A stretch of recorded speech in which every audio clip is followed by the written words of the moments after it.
جی السلام علیکم. یاسین آپ کے ساتھ حاضر ہے صبح کی مارننگ بریفنگ میں کچھ تجزیے اور تبصروں کے ساتھ.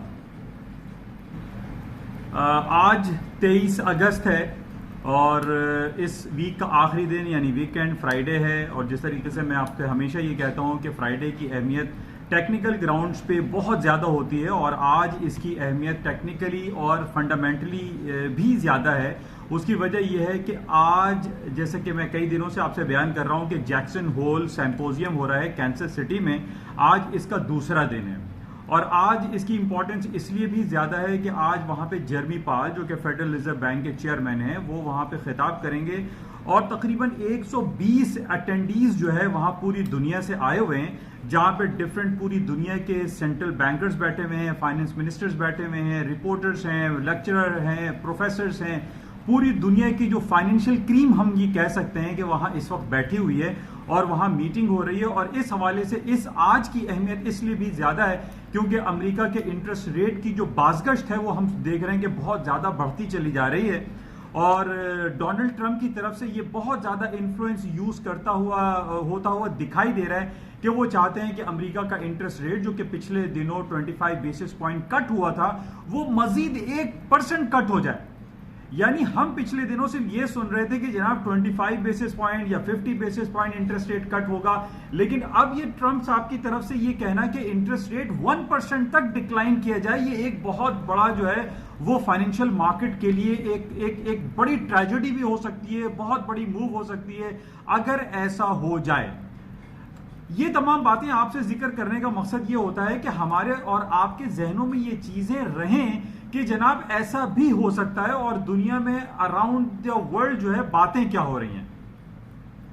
کیونکہ پچھلی بار ہم نے یہ دیکھا کہ ڈونلڈ ٹرمپ اور جرمی پاول صاحب کی بہت شدید ناراضگی ہو گئی اور جب انہوں نے انٹرسٹ ریٹ اپنا انچینج چھوڑا تھا پچھلے 3-4 مہینے پہلے تو ٹرمپ صاحب نے جو ہے وہ جرمی پاول کو کہا تھا ہی از مائی رانگ چوائس, کہ جرمی پاول کو انہوں نے غلط فیڈرل ریزرو بینک بنایا. بہرحال اس حوالے سے بہت زیادہ آج امپورٹنس ہے, ہم اس کو آج چیک کریں گے. لیٹ نائٹ کے جرمی پاول جو ہے وہ 7 بجے کی اپنی اسپیچ میں کیا انڈیکیشن دیتے ہیں, کیا ایسا کوئی سلسلہ رونما ہو سکتا ہے کہ فائنینشیل مارکیٹ میں خاص طور پہ میں آپ سے کہوں گا, میں کافی عرصے سے آپ سے ہی بیان کر رہا ہوں کہ تقریباً 6 مہینے مجھے ہو گئے ہیں کہ پوری دنیا کی جو خاص طور پہ کرنسی مارکیٹ ہے اس میں کوئی بڑی موو نہیں آ رہی ہے. اور جس طریقے سے ہم نے پچھلے 3-4 سالوں پہلے میں آپ کو غالباً 15 جنوری 2015 کا واقعہ ہے جب آپ کا یہ نیوزی لینڈ کے سینٹرل بینک نے سوئس نیشنل بینک میں اپنا انٹرسٹ ریٹ مائنس کر دیا تھا 7.75%, یعنی 75 پیسے مائنس آپ کہہ لیجئے کہ پوری مارکیٹ میں ایک بھوچال آ گیا, 2-3 ہزار پوائنٹ کرنسی مارکیٹ موو کر گئی. خاص طور پہ سوئس فرینک جو ہے وہ بہت زیادہ اسٹرانگ کرنسی ہو گئی اور مارکیٹ میں بہت بے تحاشا موو آ گئی. یعنی جو ایک چھوٹا سا بھی اکاؤنٹ تھا وہ تو واش آؤٹ ہو گیا تھا مارکیٹ میں, $10,000-20,000 تو مارکیٹ میں واش آؤٹ ہو گئے اور اکاؤنٹ زیرو ہو گئے.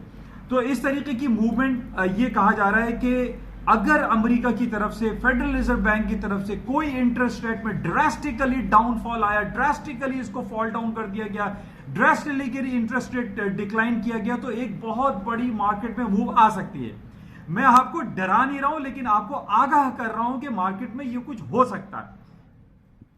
کیونکہ اس وجہ سے آج میں آپ کو کہہ رہا ہوں کہ فرائیڈے کی جس طریقے سے امپورٹنس ہے آج بہت امپورٹنٹ ہے ٹیکنیکلی کہ کن لیولز پہ مارکیٹ کلوز ہوگی اور مارکیٹ میں آج رات کو شام میں جرمی پال کی طرف سے کیا کمنٹس آتے ہیں. It's a very important day.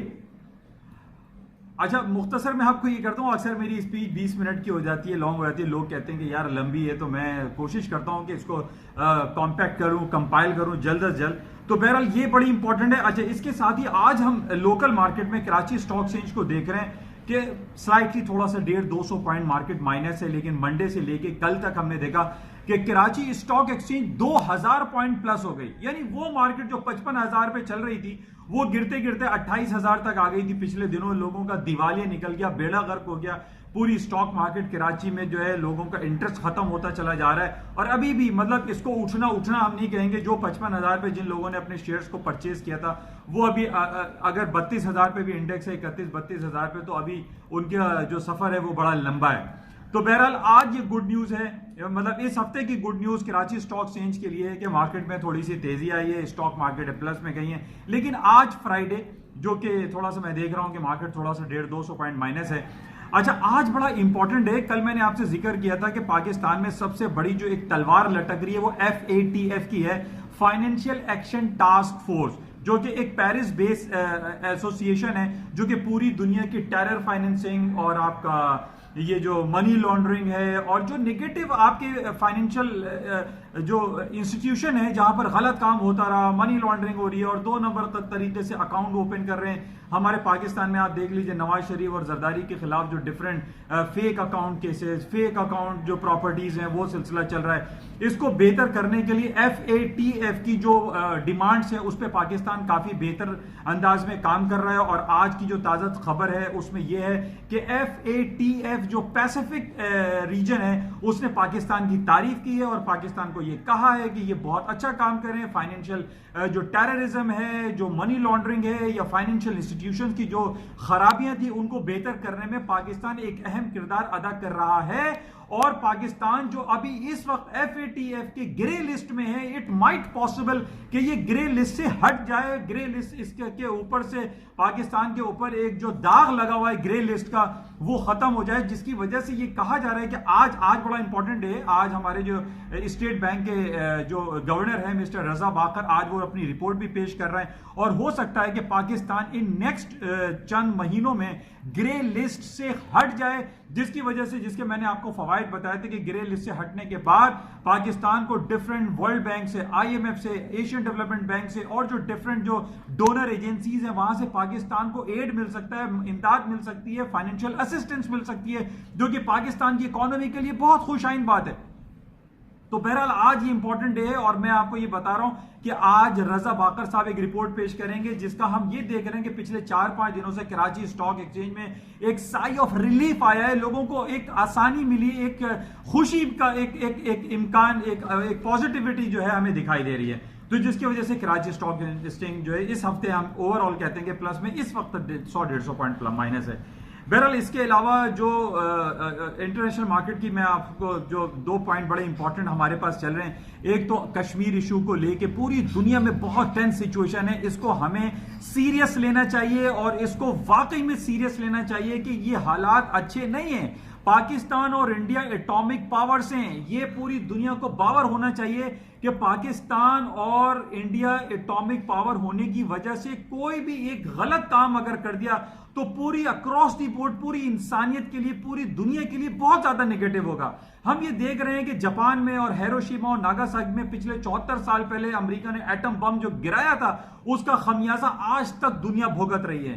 Second world war نے ایڈولف ہٹلر نے کیا کیا تھا کہ پوری جوز لابی آپ کہہ لیجئے یا پوری جو کرسچن کمیونٹی تھی، یعنی جتنا بھی یورپ میں جو برا حال ہوا تھا جس کو ہم ہولو کاسٹ بھی کہتے ہیں جس میں 60 سے 70 لاکھ انسانیت کا قتل عام ہو گیا تھا. تو ہمیں اپنی اس تاریخ سے کچھ سیکھنا چاہیے، سمجھنا چاہیے کہ واٹ از ہیپننگ. پاکستان اور انڈیا کوئی ایک ایزی کیک نہیں، ایزی پیس آف کیک نہیں، اس کو پوری دنیا کو سیریس لینا چاہیے. یونائٹڈ نیشن کی سیکیورٹی کونسل کو اس کو سیریس لینا چاہیے. ہم پچھلے 70 سال سے دیکھ رہے ہیں کہ جناب ریزولوشن پہ ریزولوشن، جنیوا کنونشن، سملا ایگریمنٹ، یہ سارے کتابوں میں رکھے ہوئے، لائبریریز بھری پڑی ہوئی ہیں، لیکن عملی طور پر اس پہ کام نہیں ہو رہا. کشمیری عوام کے اوپر جو ایک اسپیشل اسٹیٹس تھا جو پچھلے دنوں نیو ڈیلی گورنمنٹ نے اس کو ختم کیا، اس کو ریووک کرنے کا سلسلہ جاری ہے اور ہو سکتا ہے کہ امید ہے کہ وہاں کی سپریم کورٹ انسانیت اور لوگوں کو اچھا فیصلہ سنائے گی. اچھا اس کے علاوہ ہم یہ دیکھ رہے ہیں کہ ہانگ کانگ کا سلسلہ میں آپ کو بتا رہا ہوں، ہانگ کانگ اور کشمیر ایک سیریس ایشوز ہیں. اس پہ مارکیٹ میں کوئی غلط کام ہو گیا، کوئی غلط ایکشن ہو گیا، کوئی فوجی آپریشن ہو گیا تو پوری دنیا کے لیے بہت زیادہ نیگیٹو ہوگا، جس کی وجہ سے میں نے آپ کو اس کا اندیشہ ظاہر کیا تھا، اپنے تحفظات کا اظہار کیا تھا کہ گولڈ کی مارکیٹوں میں مجھے مندی دکھائی نہیں دے رہی. گولڈ کی مارکیٹ جو کل 3-4 دن سے میں نے آپ سے 1490 کا لیول دیا تھا، $1490 پر آؤنس، تو یہ مارکیٹ ابھی دیکھ رہے ہیں 2 بار اس نے مارکیٹ نے 1493 1490 کا 1492 کا لو کیا ہے. مارکیٹ 1490 کو بریک نہیں کر رہی ہے and the market will go up because of these all negative sentiment جو کہ پائے جا رہے ہیں کشمیر میں اور ہانگ کانگ کے حوالے سے. اچھا اس کے علاوہ کل ایک بڑی امپورٹنٹ CNN پہ خبر چل رہی تھی کہ جناب سعودی عربیہ اور UAE کے اندر جو ایک فوجی اور ایک سیکیورٹی کے حوالے سے ان کے درمیان جو ایک پیکٹ تھا وہ ختم ہوتا ہوا دکھائی دے رہا ہے. تو یہ بڑا نگیٹو ہو رہا ہے سعودی عربیہ کے لیے, کیونکہ سعودی عربیہ کا یمن کے ساتھ جو پرابلم چل رہی ہے وہ ہم سب کے سامنے اوپن ہے. اب سعودی عرب کو کل یو اے ای نے کہا ہے, وہاں کے ہیڈ نے کہا ہے کہ دیکھیں جنگ و جدل اور یہ فوجی آپریشن اور ایک دوسرے کو مار دینے کا جو سلسلہ ہے یمن اور سعودی عرب کا, اس کا کوئی ریزلٹ نکلنے والا نہیں ہے. ایک دوسرے کو دیکھیں, میں آپ سے یہی کہہ رہا ہوں کہ پوری دنیا کو اپنی تاریخ سے سبق سیکھنا چاہیے. ہم نے ہیروشیما ناگاساکی پہ بم گرا کے کیا اکھاڑ لیا, کیا ملا ہمیں؟ ہمارا ایڈولف ہٹلر نے ہولوکاسٹ کیا یورپ میں, پورا یورپ تباہ کر دیا. یعنی لاشیں زمینوں پہ سڑکوں پہ پڑی رہی, گدھ آ کے کھاتے تھے. میں آپ کو یہ بتا رہا ہوں کہ ہمیں تاریخ کی آئینے سے کچھ سیکھنا چاہیے. پاکستان اور انڈیا کو چاہیے کہ کچھ. اب یہاں پر جو سعودی عرب اور یمن میں ایک نیگیٹیوٹی پائی جا رہی ہے, یمن کافی عرصے سے ایک دوسرے کے اوپر بمباری کر رہے ہیں. جو سعودی عربیہ کو ہم پیننسیولا کہتے ہیں, یعنی 3 طرف سمندر ہے, نیچے یمن ہم دیکھ رہے ہیں, یمن نیچے سے فائر کرتا ہے. ساؤتھ جو آپ کا سدرن سعودی عربیہ ہے, یہاں پہ ارامکو کی پائپ لائن پہ اٹیک ہو رہا ہے, کبھی سعودی عرب کے ایئرپورٹ پہ اٹیک ہو رہا ہے, کبھی یمن جو ہے آپس میں گھس جاتے ہیں, وہ مارتے ہیں. یمنی جو ہے ان کو یہ کہا جا رہا ہے کہ ان کے اوپر الزام ہے کہ ایران فنڈنگ کر رہا ہے, ایران ان کو پیسے دیتا ہے, ایران ان کو فوجی اسسٹنس پرووائڈ کر رہا ہے, جو کہ جس کی وجہ سے ایران اور سعودی عرب میں ایک ٹسل ہے, بہت زیادہ نیگیٹو ہے. اچھا, اب یہاں پر ہمیں دکھائی دے رہا ہے کہ جو جیو پولیٹیکل جو جیوگرافی ہم دیکھتے ہیں کہ یو اے ای جو ہے بالکل کونے میں آتا ہے, عمان اور آپ کا یہ سعودی عرب کے نیچے کی سائڈ ہے. اب یہ جیو پولیٹیکل سچویشن جو سعودی عرب اور ٹھیک ہے ان کی ایک دوستی تھی اور آپس میں ان کی فوجی اسسٹنس تھی, لیکن یو اے ای نے کل یہ کہا ہے کہ ہم سعودی عرب کے ساتھ اس حوالے سے جو اسسٹنس ہے وہ ہم وڈرا کرنا چاہ رہے ہیں, جو کہ بہت زیادہ نیگیٹو ہے. سعودی عربیہ ہمیں یہاں پہ تنہائی کا شکار ہوتا ہوا دکھائی دے رہا ہے. پھر ایک طرف پاکستان کا جو ایک اسٹانس جو پچھلے دنوں سیکیورٹی کونسل پہ پاکستان گیا, اس میں ہم نے یہ دیکھا کہ سعودی عرب کی طرف سے وہ سپورٹ جو کشمیری عوام کے حوالے سے پاکستان کو ملنی چاہیے تھی وہ نہیں مل رہی. اب کیا پاکستان سعودی عرب کو 100% اپنی سیکیورٹی پرووائڈ کرے گا؟ یہ بہت بڑا سوالیہ نشان ہے اور لوگوں کے ذہنوں میں اس کے بہت سارے تحفظات ہیں. ایون ابھی جو حج کا خطبہ ہوا ہے اس میں یہ کہا جا رہا ہے کہ اتنی زیادہ ٹینس حالات کشمیر میں ہونے کے باوجود سعودی عرب میں خطبہ حج پہ کشمیر کے حوالے سے کوئی الفاظ ادا نہیں کیے گئے. یہ ہم پاکستانیوں کے لیے, کشمیر کے لیے, اکراس دی بورڈ پورے مسلمانوں کے لیے بہت نیگیٹو ہے. اچھا, اب ہم یہاں دیکھ رہے ہیں کہ سعودی عرب یہاں پر تنہائی کا شکار ہوتا ہوا دکھائی دے رہا ہے. ٹھیک ہے, وہ اسسٹنس یو اے ای کی اس کے ساتھ ہے, لیکن اب ہمیں یہ دیکھنا پڑے گا کہ کیا امریکہ بھی سعودی عرب کے ساتھ ہے. لیکن پچھلے مہینے ہمیں یہ بھی پتا ہے کہ 8.1 بلین آف ڈالر کی جو سیکیورٹی اسسٹنس تھی امریکہ کی طرف سے, وہ سعودی عرب کو امریکہ نے دینے سے انکار کیا ہے, یا اس حوالے سے ایک پروگرام چل رہا ہے ڈونلڈ ٹرمپ صاحب کی طرف سے کہ وہ اسسٹنس غالباً نہیں پرووائڈ کی جائے گی. تو سعودی عرب ہم یہاں پہ تنہائی کا شکار ہوتا ہوا دکھائی دے رہے ہیں. لیکن یو اے کی طرف سے یہ کہنا ہے کہ سعودی عرب کو اس نے ریکویسٹ کی ہے کہ دیکھیں جنگ و جدل کوئی کسی مسئلے کا حل نہیں ہے. سعودی عرب کو چاہیے کہ یمنی فورسز کے ساتھ یا یمن کے ساتھ بیٹھ کر بات چیت کریں, ڈائیلاگز کریں, ٹاکس کریں, ٹیبل ٹاکس کریں, جس کا فائدہ ہوگا. اچھا, ان geopolitical situation negative sentiments کی وجہ سے میں آپ سے اس بات کا اظہار کافی عرصے سے کر رہا ہوں کہ گولڈ کی مارکیٹ میں مجھے ڈاؤن فال دکھائی نہیں دے رہا because of these all fundamental basics. تو بہرحال ٹیکنیکل گراؤنڈ پہ آج ویکلی کلوزنگ ہے, ہم اس کو 1490 کے لیول کو بہت ملوز خاطر رکھیں گے اور دیکھیں گے کہ آیا 1490 کا لیول ٹوٹتا ہے یا نہیں. بہرحال آج جو جیکسن ہول سیمپوزیم ہو رہا ہے اس کی امپورٹنس بہت زیادہ ہے, اس کو ہم کلوزلی واچ کریں گے اور دیکھتے رہیں گے کہ کیا صورتحال ہوتی ہے. اچھا, اس کے علاوہ جو خبریں ہمارے پاس چل رہی ہیں وہ یو اے ای, ٹرمپ, آج کل جو پولیٹیکل کرائسس ہم دیکھیں دو طرف زیادہ دیکھ رہے ہیں. ایک تو ڈنمارک میں ڈونلڈ ٹرمپ نے وہاں جانے سے منع کر دیا, پھر اٹلی کے کچھ پولیٹیکل کرائسس چل رہے ہیں جس کی وجہ سے کچھ نگیٹیوٹی پائی جاتی ہے. اچھا, میرے پاس کچھ ٹیکنیکل لیولز جو یورو کرنسی کے حوالے سے وہ بڑا امپورٹنٹ ہے. 1.1030 یعنی 1.1030 بڑا امپورٹنٹ اس کا سپورٹنگ ہے. اگر مارکیٹ نے 10.30 یورو میں ریپیٹ کر رہا ہوں 10.30 ٹوٹا تو مارکیٹ فال ڈاؤن ہو سکتی ہے, کیونکہ ڈنمارک کا اور پولیٹیکل کرائسس ان اٹلی جو کہ یورپین یونین کا حصہ ہے، ان میں کرائسس ہے جس کی وجہ سے یورو کی مارکیٹ گر رہی ہے. پھر جو بریگزٹ کے حوالے سے سلسلہ چل رہا ہے کہ برٹن جو ہے وہ 31 اکتوبر 2019 میں وہ اس کو طلاق ہو جائے گی، وہ چلا جائے گا یورپین یونین سے، 46 ایئرس آف میرج اس کی ختم ہو جائے گی. یہ جو کنگ کانگ میں کہہ رہا ہوں آپ کو، بورس جانسن، وہ کہتے ہیں کہ ہاں میں ختم کروں گا، میں جو یورپین یونین سے برٹن کو علیحدہ کر دوں گا. جبکہ میں یہ دیکھ رہا ہوں، جیسے میں نے آپ کو کہا تھا، برطانیہ جو ڈائنیسٹی ہے یہ 4 ملکوں سے مل کے بنتی ہے، انگلینڈ، آئرلینڈ، ناردرن آئرلینڈ جس کو کہتے ہیں، ویلز اینڈ اسکاٹ لینڈ. ان چاروں میں سے 80% کوئی راضی ہے ہی نہیں، کوئی راضی نہیں ہے کہ وہ یورپین یونین سے علیحدگی اختیار کرے. لیکن میں نے آپ سے کہا تھا پیچھے ایک کوئی نہ کوئی کانسپیریسی چلتی ہے، کوئی لابنگ ہوتی ہے جس کی وجہ سے یورپین یونین کو کمزور کرنے کی کوشش کی جا رہی ہے کہ یورپین یونین کمزور ہو جائے تاکہ امریکہ، یونائٹڈ اسٹیٹس آف امریکہ جو ہے وہ اسٹرانگ رہے، سپریم پاور پوری دنیا میں بنا رہے. اب ہم یہی دیکھ رہے ہیں کہ یورپین یونین سے اگر برطانیہ علیحدہ ہو جاتا ہے تو اس کے بعد فرانس کہے گا میں بھی علیحدہ ہوں گا، جرمنی کہے گا میں ہوں گا، آسٹریا کہے گا، بوسنیا ہرزیگووینا کہے گا، رومانیہ کہے گا، پتہ نہیں بھرے پڑے میں وہ ممالک، وہ کہیں گے کہ یورپین یونین کا تو شیرازہ ہی بکھر جائے گا. جس کی وجہ سے ہم دیکھ رہے ہیں کہ 10-30 I am repeating 10-30 euro currency کا بڑا امپورٹنٹ لیول ہے. اسی طریقے سے اسٹرلنگ تو گرے چلا جا رہا ہے. اسٹرلنگ کا 24-40 کا جو لیول تھا وہاں سے ٹوٹا ہے تو مارکیٹ گر رہی ہے، اور still the market is coming down. ابھی 22.10 پہ مارکیٹ چل رہی ہے، اس کو اوپر آنا نہیں کہیں گے. تو بہرحال جو ہم یورپ سائڈ میں دیکھ رہے ہیں بہت زیادہ نگیٹیوٹی ہے، بہت زیادہ نگیٹیوٹی میں ہمیں دکھائی دے رہی ہے، جس کی وجہ سے آئی ڈونٹ فیل کہ یورپین یونین اور یورو زون کی جو مارکیٹ ہے وہ بہت زیادہ اوپر جائے گی یا یورو اوپر جائے گا. اچھا، اسی طریقے سے جو ہمارے پاس سلور کی مارکیٹ ہے وہ 1660 ہے. اسی طریقے سے اچھا آج بڑا امپورٹنٹ میں انیشیلی آپ کو بتانے والا تھا کہ آج چائنیز یوان دوبارہ 7.12 تک پچھلے دنوں گیا تھا، آج 7.09 7.10 پہ دوبارہ آ گیا ہے. 11.5 سال تقریباً 12 یا 13 تک ہو گیا، کہہ رہے ہیں 11.5 سال کا لو کر دیا اس نے اگینسٹ US ڈالر. تو یہ پھر دوبارہ اوپر جا رہا ہے. جیسے میں نے آپ سے کہا تھا کہ چائنا کے پاس بہت سارے ٹولز موجود ہیں، وہ امریکہ کے لگائے جانے والے بلینز آف ڈالر کو اس کو کوئی فرق نہیں پڑتا ہے. چائنا اتنی بڑی اکانومی ہے کہ وہ اپنے انٹرسٹ ریٹ سے کو ڈکلائن کر کے اپنی ایکسپورٹ بڑھا لے گا، اپنا ایکسچینج ریٹ جو ہے ہائی کر لے گا. اپنے جو اس نے کہا ہے کہ امریکہ کو اگر وہ ریئر ارتھ جو کہ دنیا کی 80% چیزوں میں استعمال ہوتا ہے، بچے کے کھلونے سے لے کے ایک امیونیشن، ایک نیوکلیر ہتھیار تک میں ریئر ارتھ یوز ہوتا ہے، نایاب دھاتیں، جو کہ پروڈکشن جو ہے وہ چائنا کی سب سے زیادہ ہے. تو چائنا کے پاس بے تحاشا ٹولز ہیں، وہ اپنی اکانومی کو گرو کرنے میں اس کو کوئی مسئلہ نہیں ہوگا. اچھا، اس کے علاوہ آج ہم امریکہ کی سٹاک مارکیٹ دیکھ رہے ہیں پھر اوپر بلند ترین سطحوں پہ چلتی چلی جا رہی ہے. جو امپورٹنٹ لیولز میں آپ کو ٹائپ کر کے بھی ابھی دے دوں گا.